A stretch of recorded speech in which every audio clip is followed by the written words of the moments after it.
Good morning friend, সবাই কেমন আছো? এক নতুন সকালে তোমাদের সবাইকে স্বাগত। কালকে রাত্রিরে বিয়েবাড়ি ছিল, তাই আসতে অনেকটাই রাত্রি হয়ে গেছিলো। তারপর মেকআপ রিমুভ করে শুতেও অনেকটা টাইম হয়ে গেছিলো, তো সকালে একদম উঠতেই ইচ্ছা করছিল না। যাই হোক, উঠে চান টান করে এদিকে চলে এসেছিলাম। এসে সকালবেলার যে ডিটক্স ওয়াটার সেটা খেয়ে নিয়েছিলাম। জানোই এখন আমি ডায়েটে আছি।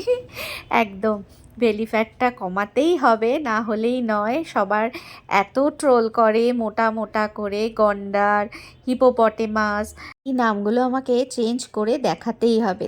তো অপমান আর ভাল লাগে না। তো যাই হোক, তো বিভিন্ন রকমভাবে চেষ্টা করছি যাতে বেলি ফ্যাটটা কমানোর জন্য। তো আমার কাছে বড় কোনো কাচের বোতল ছিল না বলে আমি অল্প একটু জলেই ভিজিয়ে নিয়েছিলাম, 1 কাপ মতো। তো সেই জলটা একটু উষ্ণ গরম করে খেয়ে নিচ্ছিলাম, আর বাকিটা আমি আবার কাচের বোতলে নিয়ে নিয়েছিলাম, যেটা অফিসে ওই 11টা সাড়ে 11টার সময় ব্রেকফাস্ট করার পর আমি আবার ওটা খাবো। আর এদিকে লাঞ্চের জন্য বানিয়ে নিচ্ছিলাম সবজি, বয়েলড। অল্প জল দিয়ে আমি সবজিগুলো বসিয়ে তার ওপর ঢাকা দিয়ে দিয়েছিলাম। দিয়ে সেই সময়টা তো ফ্রি ছিল, একটু টাইম লাগবে, তো আমি বাইরে একটু হাঁটাচলা করছিলাম আর ডিটক্স ওয়াটারটা খাচ্ছিলাম।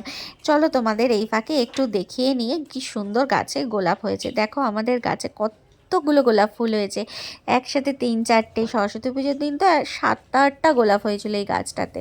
এই গাছটায় যখন গোলাপ হয় না, প্রচুর গোলাপ হয় একসঙ্গে। আর গোলাপের কালারগুলো এত মিষ্টি, কোনোটা লাইট পিঙ্ক, কোনোটা রানী কালার, কোনোটা কোনোটা আবার লাইট আর ডিপ মিশিয়ে হয়। আর এখানে দেখো আর একটা জবা ফুল ফুটেছে, জবা ফুলের কালারটা কি সুন্দর না, আর কতটা বড়। এই চলো চলো দেখি এবার খাবারটা রেডি হলো কিনা। এই যে একদম রেডি হয়ে গেছে, জলটাও শুকিয়ে গেছে, ওপর দিয়ে গোলমরিচ আর বাটার দিয়ে নামিয়ে ফেলেছি আর রেডিও করে ফেলেছি।